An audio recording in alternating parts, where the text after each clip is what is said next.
Good afternoon. In this video, I am going to show you how to create assignments in Classkick.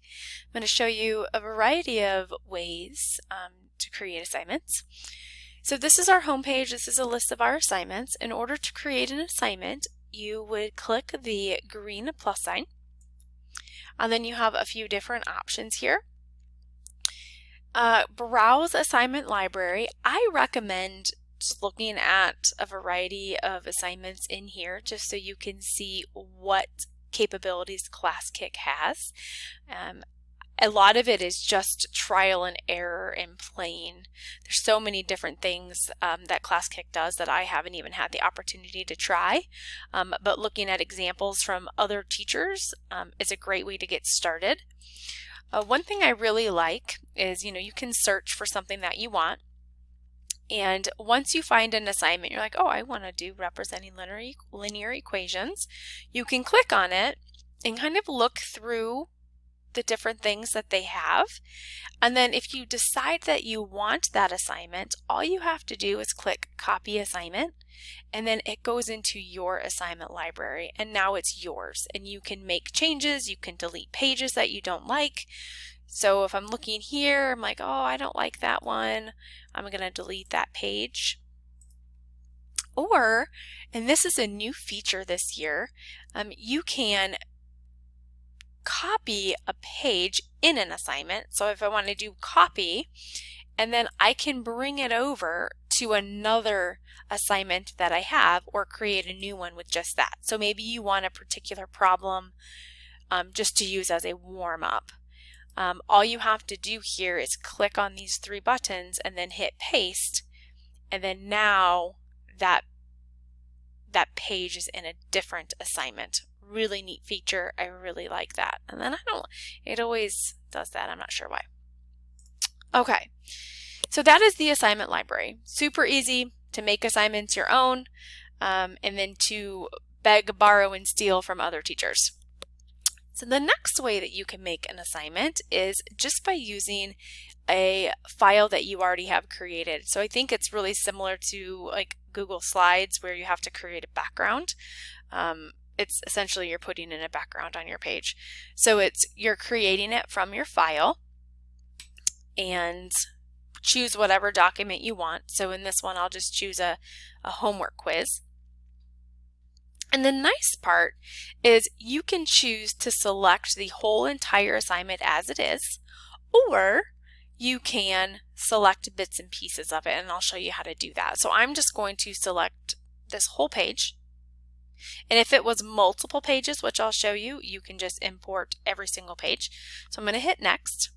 It gives me my preview, and then I'm done.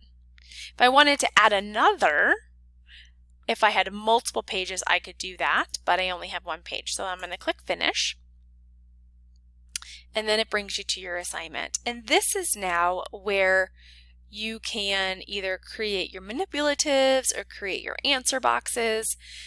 This one is pretty simple in the fact that you could just have them type in their answer in the answer box. You put the answer box, that dashed box is, that's where they would type in their answer, and then you can add whatever answer you want them to have. So this answer is 11, and then you can set a point value, so it's worth 1 point.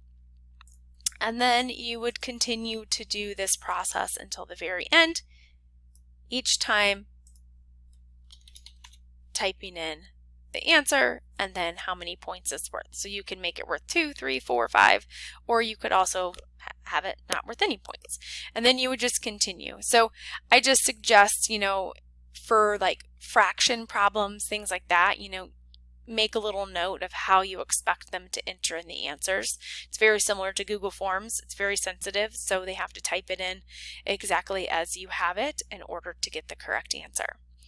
So that is just creating an assignment from a PDF, a single page PDF.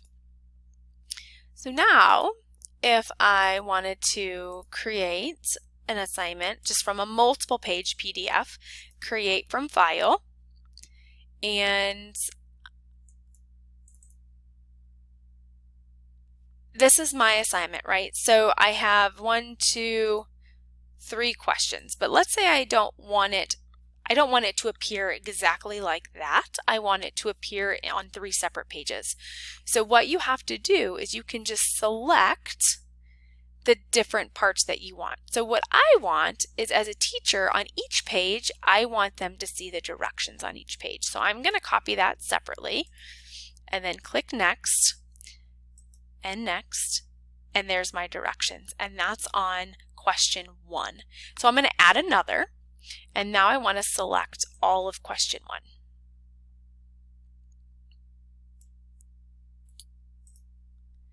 So now it says, okay, do you want to add this to a new question? No, I still want it on the same page. So I want it to be on question 1. So I'm going to unselect new question and put it on question 1, and then go next. So now both of these, the directions and question 1, are on my first slide. And I'm going to add another. And I'm not going to highlight the directions again. Oh, yes, I am. Sorry. So I'm going to do the directions again because I want it to appear again on the next page. And then click next. And now I do want it on a new question. So then next. So now notice the directions are on question 2.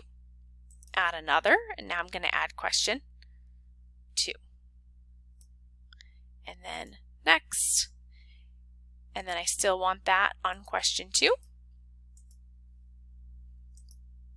And then I'm going to add my third question. So my third question is not on this page. My third question is on this second page, and I don't need the same directions because it's a different type of problem. So I'm just going to select it and hit next. And yes, I do want it on a new page. And then I'm all set. I'm going to finish it, and then it's going to bring up my assignment. So if I click here, I can see that my directions are here and my question is here, and then I can, at this point in time, add my answer boxes exactly where I would like them to type things in. And I can add my answer boxes here. And there's different things you can do. I'm just showing you the most simple version of just taking a PDF and making it digital. But as I said, if you look at that assignment library, there's so many cool things that you can do. And then you can click fill in the answer. You don't have to have an answer.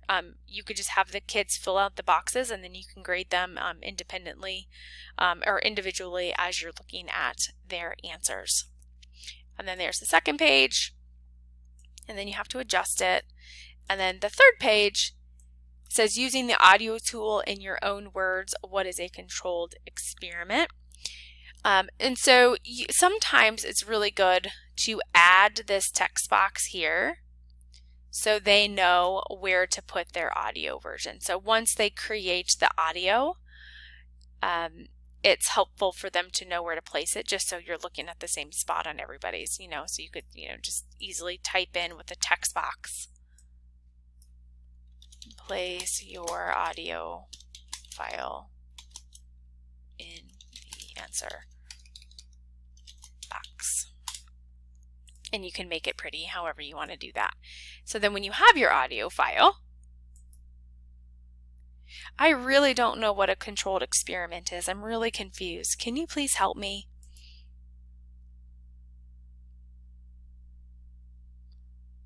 And then I'm not sure what happened. Let's try it again. I don't really know what a controlled experiment is. Can you please help me? Okay, there's my audio, and then it's right there. So then it's in the same spot for every student, so it's really easy for you to see and listen to. And then the kids would obviously put that in there themselves. So that is creating an assignment using one PDF, but you're just, snippets of it and putting them on different pages.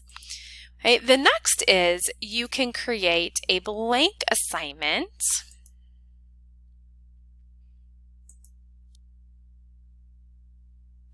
Sorry,